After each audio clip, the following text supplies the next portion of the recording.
right, Brandon. So we're talking about something pretty heavy today, right? This idea of Africa. For so many people, when that word comes up, it's immediately, it brings up images of poverty, conflict, foreign aid, that sort of thing. It's almost like it's been painted as this place that only needs help, a place of problems, not possibilities. And honestly, that's kind of been the narrative for decades, hasn't it? Yeah, absolutely, Michael. And that, my friend, is the biggest mistake of our time.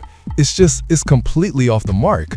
Africa isn't weak, it isn't poor, and it's certainly not behind. In fact, if you really look closely, Africa is actually the most underestimated power in the global economy today. It truly is. And once you see why, it's like you can't unsee it. It's a game changer, honestly. Okay, that's a bold statement, Brandon. Most underestimated power. I'm intrigued. What's behind that? I mean, where's this power coming from, if not from the conventional narratives we've heard? Well, let's start with raw natural wealth, right? Africa holds more natural wealth than any other continent on Earth. Think about it. Oil, gas, gold, diamonds, cobalt, lithium. These aren't just obscure minerals. These are the resources that power our phones, our electric cars, our factories, and like the entire future of artificial intelligence. Without Africa, the modern world as we know it it can't function. And yet, everyone is so distracted by, the big power struggles between America and China that this silent giant is totally rising right under their noses. Wow, so it's foundational to so much of our tech-driven world. That's pretty significant. But you also mentioned a silent giant. What makes Africa a giant in the making beyond just the resources that are, often extracted rather than developed within the continent? It's the people, Michael. It's absolutely the people. Think about it. By 2050, Africa will have the largest workforce in the world, bigger than China, bigger than India.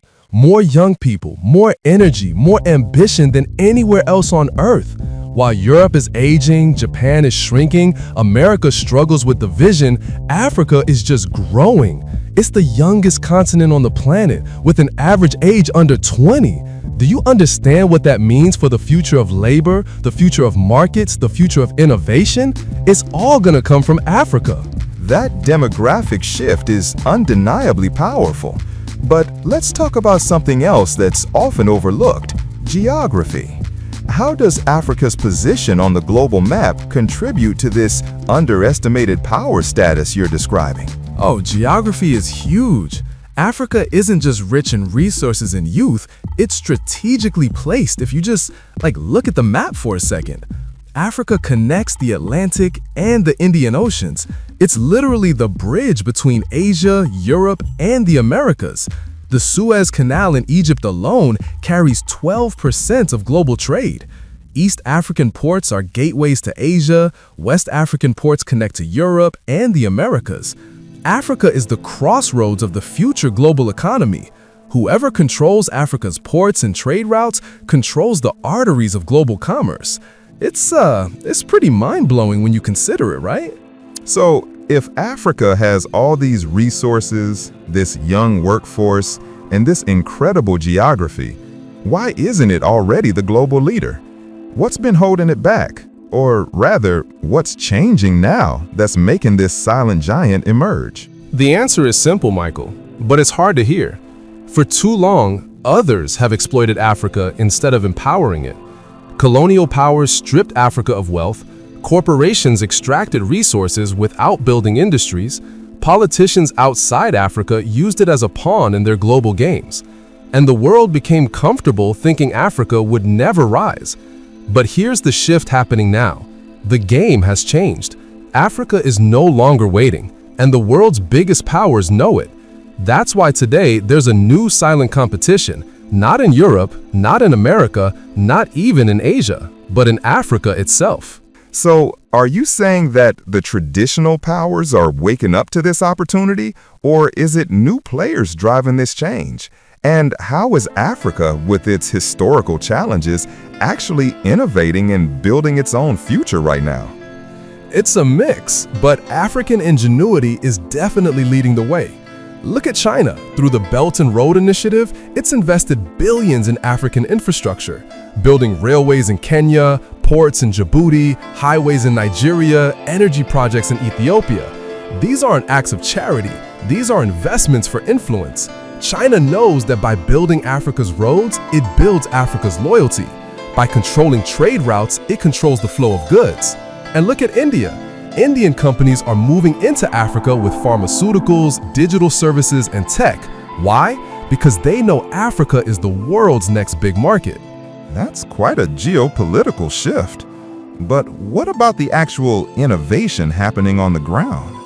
You mentioned Africa leapfrogging older systems. Can you give us some concrete examples of how they're doing that? Absolutely. It's incredible. Take Kenya's M-Pesa, for example. It started as a mobile money transfer system because people had no banks, no access to financial institutions. That one innovation changed everything. Today, over 90% of Kenyans use mobile money, and M-Pesa has become a global model for fintech. While the West was busy building complicated banking systems, Africa leaped straight into digital finance. That is the power of leapfrogging. Africa doesn't need to copy the past. It can jump directly into the future. And it's not just Kenya. In Nigeria, young entrepreneurs are building fintech startups, raising billions in investment. In Rwanda, drones deliver medical supplies to rural villages faster than any traditional system. Across the continent, young people are solving problems that the rest of the world didn't even think about. That's a fantastic point about leapfrogging. It really shows how necessity can drive incredible innovation. So you've touched on resources, youth, geography, global shifts, and now tech innovation. What else is powering this silent giant we should be paying attention to? Well, we have to talk about urbanization, Michael. It's a huge factor. Today, cities like Lagos, Nairobi, Cairo, and Johannesburg are growing at explosive rates. New megacities are emerging across the continent. These cities aren't just population centers, they're becoming economic engines, innovation hubs, startup ecosystems. Lagos alone is home to a booming tech scene with unicorns like Flutterwave and Andala attracting global investors. These cities are messy, noisy, chaotic, but out of that chaos comes creativity. Just like Silicon Valley once grew out of a handful of startups and garages. This is not just growth, it is an explosion waiting to happen. The future factories of the world aren't in Shenzhen, they're in Lagos and Nairobi. I can definitely see that parallel with Silicon Valley. The energy, the chaos, the innovation. It makes sense. So, with all these factors, what would you say is the most powerful, perhaps even the silent weapon Africa possesses that many still don't grasp? The fifth silent weapon, and perhaps the most powerful, is resilience. Africa has faced wars, poverty, disease, and exploitation for centuries, yet it is still standing. And not only standing, it is moving forward. Resilience isn't built in comfort, it's built in struggle, and Africa has learned to innovate under pressure. When electricity is unreliable, Africans create solar startups. When banks are inaccessible, Africans create mobile money. When healthcare is limited, Africans use technology to reach the unreachable. This resilience is a mindset. It teaches the world a lesson. You don't need perfect conditions to create progress. You don't need wealth to innovate. You don't need luxury to dream big. You need creativity, you need hunger, you need persistence. Africa has all three. That's a profound thought, Brandon. Resilience, born from struggle, driving innovation. So, for those of us listening who maybe are still clinging to the old image of Africa as dependent, what's your challenge to them? What's the biggest takeaway they need to internalize about Africa's place in the future? Here's the truth, Michael. The same way the world dismissed China 20 years ago, the same way the world underestimated India's IT boom, it is now underestimating Africa. But silent weapons don't announce themselves. They strike when no one expects. And when they do, it's already too late to prepare. So I ask you, are you still blind to Africa's hidden power? or are you ready to see what most people cannot? Because those who see it now will be the ones who rise with it. The resources of tomorrow are African. The workforce of tomorrow is African. The cities of tomorrow are African. The innovations of tomorrow are African. You cannot stop this wave. You can only choose whether to ride it or be crushed by it. That's a powerful call to action, Brandon. So it's not just about Africa changing, but about the rest of the world's perspective changing too. What should individuals, whether they're entrepreneurs, investors, or just curious citizens, be doing right now to embrace this monumental shift? My advice is simple. Do not underestimate Africa.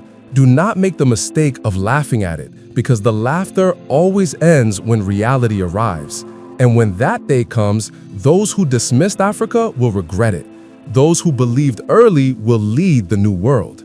History has a strange way of repeating itself. The world always underestimates the quiet players. They underestimated America when it was young, struggling, and divided. They underestimated Japan when it was rebuilding from the ashes. They underestimated China when it was still poor, still opening its doors. And every time, those who laughed were silenced. Every time, those who were ignored were left behind. The world is shifting silently, and Africa is holding the pen. The resources of tomorrow are African. The workforce of tomorrow is African. The cities of tomorrow are African. The innovations of tomorrow are African. You cannot stop this wave. You can only choose whether to ride it or be crushed by it. Brandon, that's an incredibly compelling vision you've painted. It's clear that Africa isn't just rising, it's redefining the global landscape. For anyone still processing all this, what's the one action or mindset shift you hope they take away from today's discussion? It's simple, Michael. Stop seeing Africa through the lens of the past. See it for what it truly is, the future's undeniable engine. Invest your time, your capital, and your imagination there. Understand that growth, innovation, and opportunity are not just happening in Africa, but from Africa. Don't be a spectator to history. Be a participant in its making. That's a powerful and practical challenge, Brandon. Thank you for shedding such a bright light on a continent so often misunderstood. Your insights today have truly been eye-opening, and I'm sure our listeners will carry them forward. There's an old African proverb that says, "The strength of the crocodile is in the water," highlighting that everyone is stronger in their own environment. Well, thanks for joining us, and we'll see y'all later.